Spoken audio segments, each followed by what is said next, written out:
The night my husband shoved me into the kitchen counter so hard that the edge cracked two of my ribs, our 5-year-old son was sitting 20 feet away in the living room watching cartoons with the volume turned all the way up. That detail still haunts me, the volume. Like my husband knew exactly how loud to turn it up so that nobody, not our son, not the neighbors, not even I, could fully register what was happening. His name was Trevor. We'd been married for 6 years. And for 4 of those 6 years, I told myself that what was happening in our home was not what it looked like. I grew up in a small town outside of Columbus, Ohio. My mother worked double shifts at a diner, and my father left when I was 9, so I learned early that love was something you held on to with both hands, even when it hurt, maybe especially when it hurt. That's the story I told myself anyway. It took me a long time to understand that what my mother modeled wasn't love. It was endurance. And I had confused the two my entire life. I was 26 when I met Trevor. He was tall, clean-cut, the kind of man who held doors open and remembered your coffee order. He worked in commercial real estate in Cincinnati and made decent money. Nothing extravagant, but enough for a comfortable life. He was charming, in a way that felt deliberate, though I didn't see that until much later. On our 3rd date, he told me I was the most grounded woman he'd ever met. I should have noticed that he said grounded like it was a quality he could use, not one he admired. We got married 18 months after we met. It was a small ceremony at a vineyard outside the city. My mother cried. His parents flew in from Phoenix and were polite in the way that people are polite when they've already decided not to like you. His mother, in particular, smiled at me all weekend with her mouth and never once with her eyes. The first year was fine. Not perfect, but fine. Trevor worked long hours and came home tired, and I was finishing up my nursing degree, so we were both running on fumes. I told myself that's why he was short with me sometimes. Why he'd snap over something small? A late dinner, a forgotten dry cleaning pickup, and then apologize an hour later like nothing had happened. I told myself every couple had rough patches. Our son, Leo, was born in the spring of our 2nd year. I went into labor at 3 a.m., and Trevor drove me to the hospital, half asleep with a cup of gas station coffee sitting in the cuff holder. When Leo finally arrived, Trevor held him and cried. And I thought, this is it. This is the thing that will fix us. That's another mistake I made, believing a baby could repair something that was already broken at the foundation. Leo was 4 months old when Trevor shoved me for the first time. We'd argued over something I can't even remember now. Something about his mother's upcoming visit and who was going to sleep where. I said something he didn't like, and his hand shot out and pushed me hard against the hallway wall. He looked shocked afterward. More shocked than I was, almost. Like he hadn't planned it and couldn't quite believe himself. He apologized for 3 days straight, brought flowers, cried, said he didn't know what came over him, that he was under so much pressure at work that it would never happen again. It happened again 6 weeks later. I didn't tell anyone. I was a nurse. I worked with domestic violence patients in the ER twice a month, filled out the mandatory reporting forms, handed women pamphlets with hotline numbers. And still, I didn't tell anyone. That is the thing about being inside it that people on the outside can never fully understand. When you are in it, you are also in the story you've been telling yourself about who you are and who your husband is and what your life is. And to tell someone the truth means dismantling every single layer of that at once. It felt impossible, so I stayed quiet. By the time Leo was 2, the incidents had a rhythm. Trevor would be fine for weeks, attentive, almost loving, and then something would shift. A bad day at work, a deal that fell through, a comment from his mother about our house or our finances or the way I was raising Leo, and then he'd come home, and that shift would be visible on his face the moment he walked through the door, and I would spend the next several hours trying to manage everything perfectly so that nothing would tip over. I became very good at reading a room, at reading him, specifically, the set of his jaw, whether he kissed me hello or just walked past me, whether he poured 1 drink or 2. I ran constant calculations in the background of every evening, every dinner, every conversation. It is exhausting in a way that is hard to describe. Not a physical exhaustion, but something deeper. A grinding down of the part of yourself that's supposed to feel safe in your own home. The incident with my ribs happened on a Tuesday in March. Leo was at his grandmother's, my mother's, for the week, while I picked up extra shifts at the hospital. Trevor had come home in a mood I recognized immediately. I was at the kitchen counter cutting up a chicken for dinner, and he started in about money, specifically about a credit card statement he'd seen that had a charge from a baby consignment store. $43, he said. You spent $43 on used clothes when Leo has a closet full of things that still fit. I told him calmly that Leo had grown out of his shoes and I'd found a good deal. I kept my eyes on the chicken, and my voice even, because I had learned that evenness was armor. He said I was wasting money we didn't have. I said we had plenty of money. That was my mistake. Contradicting him, even gently, even factually, was always a mistake. His hands were on my shoulders before I fully registered that he'd moved. And then the counter edge was in my ribs and a chicken was on the floor and I was folded over trying to breathe and he was already walking away, already saying something about how I made him do this, how I never knew when to stop. I lay on the kitchen floor for a long time after he went upstairs. I did my own quiet assessment the way only a nurse would. Inhale, exhale, probe with my fingers.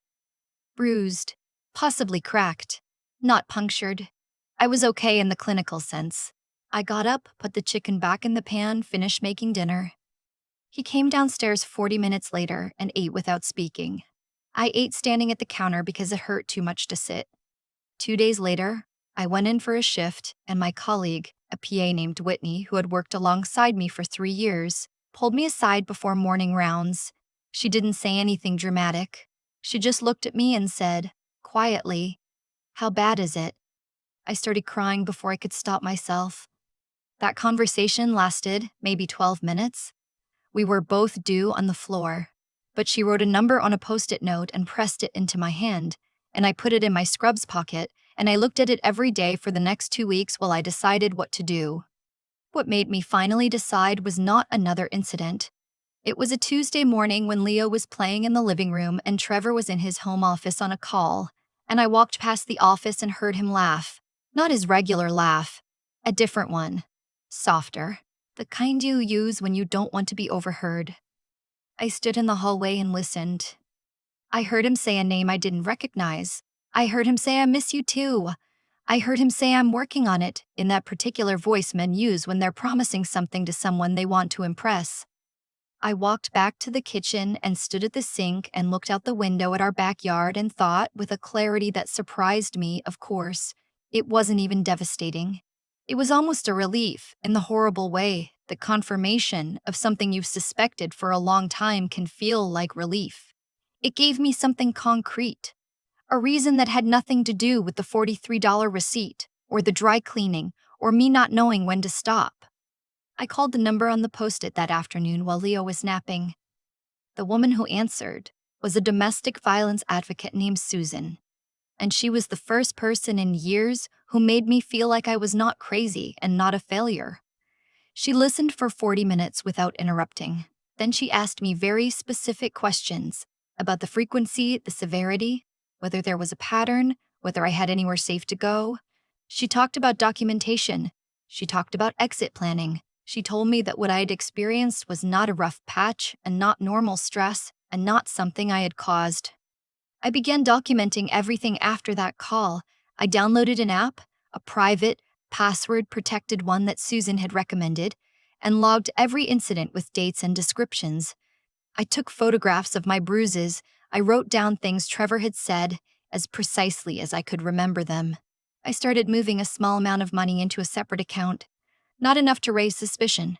Just $100 here, $50 there, slowly. My mother had named me the beneficiary on a small savings account she'd opened years ago, and I called her. Carefully, not from home, from the hospital parking lot, and told her some of what was happening. Not all of it. Enough. She didn't say "I told you so." She just said, "Tell me what you need." The plan took 8 weeks to build.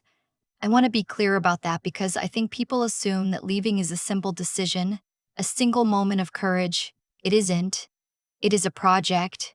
It is logistical and financial and emotional, and logistical again, and every single step has to be quiet because the danger is highest when he finds out you're leaving.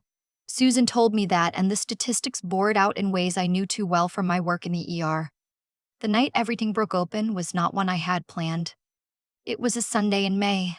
My mother had come to visit, the first time she'd been to our house since Christmas, and I had told her nothing of the plan yet, only that things were hard. Trevor was polite to her the way he was polite to anyone he wanted to impress, but my mother is not a woman who is easily impressed, and she's not a woman who misses things. I saw her watching him the way I used to watch the signs, reading the way he spoke to me when he thought she wasn't listening, the way he corrected me in front of her, the way he refilled his own glass without asking if she wanted more. After dinner, Trevor went to take a call, that same soft, private voice, and my mother came to help me wash up. She stood next to me at the sink and said, barely above a whisper, "How long?" "4 years," I said. We stood there with our hands in the soapy water and didn't say anything else for a while. What happened next, I have gone over 100 times trying to understand exactly how it unfolded. Trevor's call ran long. Leo, who was supposed to be in his room, had apparently come downstairs for water and heard the end of something he shouldn't have. My mother later said, Leo came to her in the kitchen doorway and whispered, very seriously, "Grandma, Daddy's yelling at Mommy again." She thought he meant currently. She thought I was with Trevor right then. She went to the living room doorway, and I heard her say Trevor's name in the tone she uses when she is done being polite. He told her to go back to the kitchen. She told him she wasn't going anywhere. Their voices escalated in a way that I could hear clearly from the hallway bathroom where I'd gone to collect myself, and I came out and found them facing each other in the living room, with Leo standing in the middle in his pajamas, holding his cup of water with both hands, looking between them. Trevor looked at me with an expression I recognized, the one that said this was my fault, that I had set this up, that I was going to answer for it later. He took a step toward me. What happened next is something I am still, honestly, not fully able to explain. Leo, my 5-year-old Leo, who I had tried so hard to protect from all of this, who I thought was asleep, who was standing there with his water cup, put himself between me and his father. He didn't shout, he didn't cry. He looked up at his father, and in the most precise, serious voice I have ever heard a child use, he said, "Don't touch my mom." The room went completely still. Trevor stared at him. My mother's hand went to her mouth. I felt something crack open in my chest that had nothing to do with my ribs. Trevor said, very quietly and very coldly, "Go to your room." Leo didn't move. He looked at me, not at his father, and he said, "Mom." I called Grandpa. I didn't understand at first, and then I did. My father, my mother's ex-husband, a man I had not had a consistent relationship with since childhood, but who had in the last year made a real effort to reconnect, had given Leo his number on a small, laminated card on Leo's last birthday, with a little picture of a fire truck on it. He told Leo, if you ever really need to call somebody, you call Grandpa Ray. I'd thought it was a sweet gesture and put the card in Leo's little desk drawer and forgotten about it. Leo had not forgotten. He had gone upstairs, retrieved the card, climbed up on the bathroom counter to reach the phone we kept on the high shelf for emergencies, and called my father's number. He'd told him, with the same 5-year-old seriousness he'd shown in the living room, "Grandpa Ray, Daddy is scaring Mommy and her face looks wrong. Can you come?" My father had already called 911. He was already driving. The police arrived 11 minutes later. My mother opened the door. Trevor, by then, had retreated to the kitchen and was attempting to present himself as the reasonable adult in the room, but my mother had spent 40 years being underestimated by reasonable-seeming men, and she was not going to let that happen. She walked the officers through our home. She told them what she had witnessed that evening. She told them what she had witnessed that evening. She told them, calmly and specifically, what I had told her at the kitchen sink. I told them the rest. I showed them the photographs on my phone. I pulled up the app with 8 weeks of logged incidents. One of the officers, a woman about my age with a very steady, measured way of speaking, read through the documentation with an expression that told me she had seen this before, but that it still mattered. She told me I had done the right thing. She told me the documentation was going to be important. Trevor was arrested that night on a domestic assault charge. His mother flew in from Phoenix 2 days later and called me 4 times from a number I didn't recognize, leaving voicemails about how I was destroying her son's life. I didn't return the calls. I changed our numbers. The weeks after were not clean or simple. Nothing about this is clean or simple, and I want to be honest about that, because the stories that end with an arrest, and a sunrise, and a woman walking into her future with her chin up, those stories are real, but they leave out the middle part. They leave out the part where you're sleeping in your mother's spare room with your son in a sleeping bag on the floor, and you're staring at the ceiling at 2 a.m., wondering how you miscalculated so many things for so many years. They leave out the part where Leo asks when daddy is coming home, and you have to find words that are honest, but not devastating for a 5-year-old. They leave out the part where you go back to work and have to stand in the ER and hand a pamphlet to a woman with a bruise on her jaw and look her in the eyes and mean every single word. I filed for divorce 6 weeks after the arrest. My attorney, a woman named Christine who specialized in exactly this kind of case, told me that the documentation I'd kept was unusually thorough. She said it with a particular kind of approval that I held on to. The financial accounts were complicated because Trevor had structured some things in ways that took time to untangle, but Christine was patient and meticulous, and eventually everything was accounted for. I was awarded the house. I chose not to keep it. I didn't want to live in rooms where I had cataloged exits. We moved to a smaller place, Leo and I, about 20 minutes from my mother. He has a bedroom with a window that looks out onto a backyard with a big maple tree, and in the fall the leaves come down in the kind of dramatic quantities that make a 5-year-old lose his mind with delight. I watch him out there sometimes, and I think about the night he stood in the living room in his pajamas with his cup of water and said, "Don't touch my mom," and I don't have adequate language for what that does to me. The guilt and the awe together. The understanding that I thought I was protecting him and he had been, quietly and completely on his own, preparing to protect me.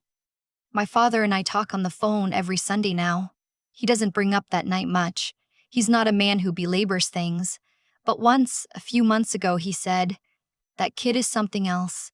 I said I knew. He said he gets it from you. I'm still working on believing that. I went back to see Susan, the advocate, about 3 months after everything happened. Not because I was in crisis. I wasn't. But because I wanted to close the loop somehow, to sit across from the person who had handed me the vocabulary for what I was living through and tell her that it had mattered. She hugged me. She asked about Leo. I showed her a picture of him in the backyard with a pile of leaves up to his waist, grinning like the whole world was made for him. She said he looks like someone who knows he's loved. I said, he is. That is the thing I carry with me now. Not the anger, though the anger still comes sometimes. And I have learned to let it come, and then let it move through.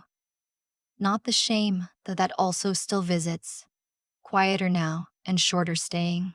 What I carry is the understanding that the love I was looking for in that marriage, the kind that holds on, even when it hurts, was not love at all, and the love I actually have, the real and terrifying kind, is the kind that puts itself between you and danger in the middle of the night without anyone asking it to. My son taught me that. 5 years old, pajamas, water cup, laminated card with a fire truck on it. I am 31 years old. I sleep through the night now, most nights. I do not run calculations anymore when I come home. I walk into my own house and it is just a house. Warm, a little messy, full of a small boy who has opinions about everything and is not afraid to say so. I hope he is never afraid to say so. I hope I am teaching him that. I think I am. I think about the laminated card with the fire truck on it more than I'd like to admit. Such a small thing. A grandfather's phone number, a little picture, a 5-year-old who decided on his own that it mattered enough to keep. And that small thing is what changed everything. Not the lawyers, not the documentation app, not the arrest. A card in a desk drawer that a child remembered when I couldn't protect myself. There's a cause and effect logic running through everything that happened to me, and I've spent a lot of time tracing it backward. Trevor didn't become who he was overnight. The patterns were there from the beginning.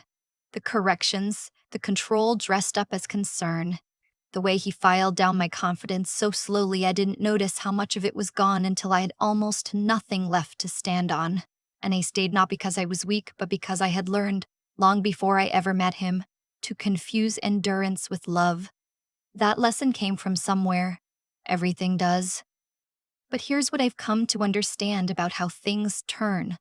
The same logic that explains how I ended up on the kitchen floor also explains how I got out. Every quiet decision I made, calling Susan from the hospital parking lot, downloading the app, moving $50 at a time into an account he didn't know about, finally telling my mother the truth at the kitchen sink. Each one of those was a small action with a consequence that compounded forward. I didn't escape in a single brave moment. I escaped because of 100 small moments of choosing, even when I was terrified, to do the next right thing. Leo understood something I had to fight to learn. He had the moral clarity that children sometimes carry before the world teaches them to second-guess it.